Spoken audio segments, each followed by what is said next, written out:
Assalamualaikum warahmatullahi wabarakatuh. Alhamdulillahirabbil alamin. Assalatu wassalamu ala asyrofil anbiya'i wal mursalin wa ala alihi wa sahbihi ajmain, amma ba'du. Pertama-tama marilah kita panjatkan puji syukur kehadirat Allah Subhanahu wa taala yang telah melimpahkan rahmat hidayahnya sehingga kita bisa melakukan kultum pada hari ini dengan tema janganlah sampai terjerumus dalam kesyirikan. Sholawat serta salam tetap tercurah limpahkan kepada junjungan kita, Nabi Agung, Nabi besar Muhammad Shallallahu Alaihi Wasallam yang telah membawa kita dari zaman jahiliyah menuju zaman yang terang benderang, yakni ad-dinul Islam.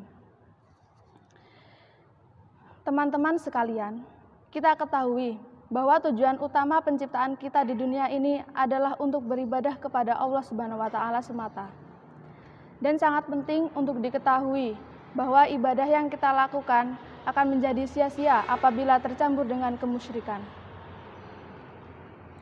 Apabila suatu ibadah tercampur dengan kemusyrikan, maka ibadah itu tidak akan diterima. Oleh karena itu, barang siapa saja yang beribadah kepada selain Allah Subhanahu wa taala, di samping juga beribadah kepada Allah Subhanahu wa taala, maka ibadah itu adalah ibadah yang batil, karena suatu ibadah tidaklah bermanfaat bagi pelakunya kecuali disertai dengan keikhlasan dan tauhid. Allah Subhanahu wa taala berfirman dalam surah Az-Zumar ayat 65 yang artinya, dan sesungguhnya telah diwahyukan kepadamu, kepada nabi-nabi dan sebelummu, jika kamu mempersekutukan Allah, niscaya akan hapuslah amalmu dan tentu kamu termasuk orang-orang yang merugi.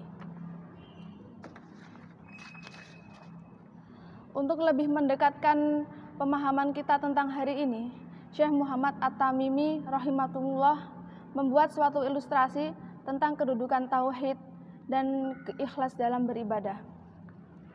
Beliau mengatakan, ketahuilah sesungguhnya ibadah tidaklah disebut dengan ibadah kecuali dengan tauhid, yaitu memurnikan ibadah kepada Allah semata.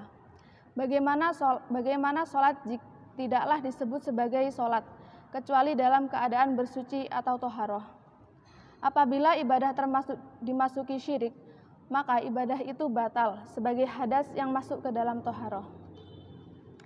Dari ilustrasi yang beliau sampaikan tersebut, jelas bahwa ibadah yang kita lakukan tidak akan diterima kecuali dengan tauhid. Hal itu sebagaimana ibadah sholat dengan bersuci. Tauhid adalah syarat diterimanya ibadah.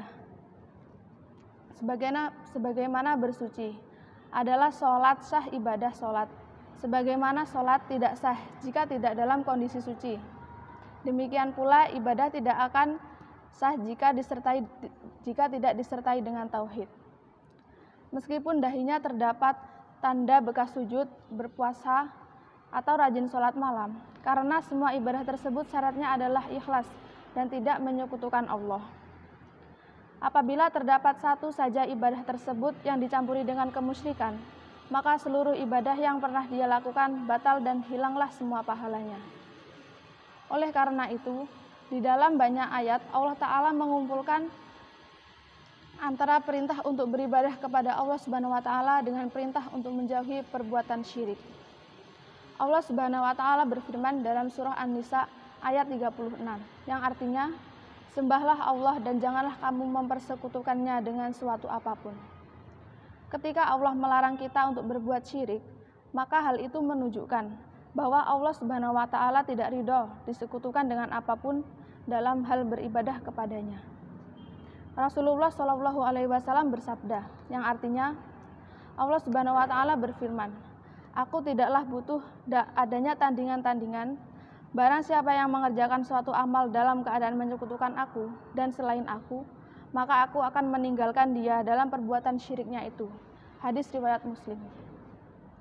Oleh karena itu, apabila ada sekelompok masyarakat yang rajin sholat, rajin puasa, bersyahadat la ilaha illallah Muhammadar Rasulullah dan berhaji ke Baitullah, namun di sisi lain mereka juga berdoa meminta kepada penghuni kubur atau yang sudah meninggal maka semua itu adalah sia-sia semata. Hal itu karena menyekutukan Allah, mereka mengotori ibadah mereka dengan perbuatan syirik.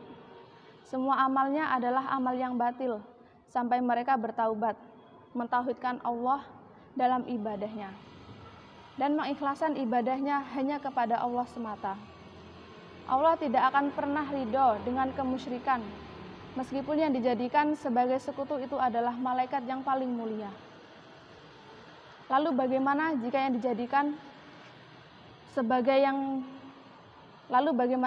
dijadikan sebagai sekutu adalah selain malaikat dan orang soleh? Maka Allah lebih tidak ridho, karena kedudukannya juga sangat jauh di bawah mereka. Hal ini adalah bantahan dan anggapan sebagian orang yang menganggap bahwa syirik itu baru disebut syirik jika yang disembah adalah batu, pohon, dan patung, atau sebagainya.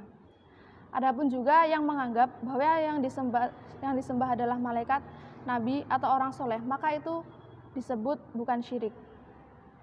Namun semua itu salah. Seharusnya kita semua harus beribadah hanya kepada Allah Subhanahu wa Ta'ala semata. Sekian yang dapat saya sampaikan, kurang lebihnya mohon maaf. Akhir kata, wassalamualaikum warahmatullahi wabarakatuh.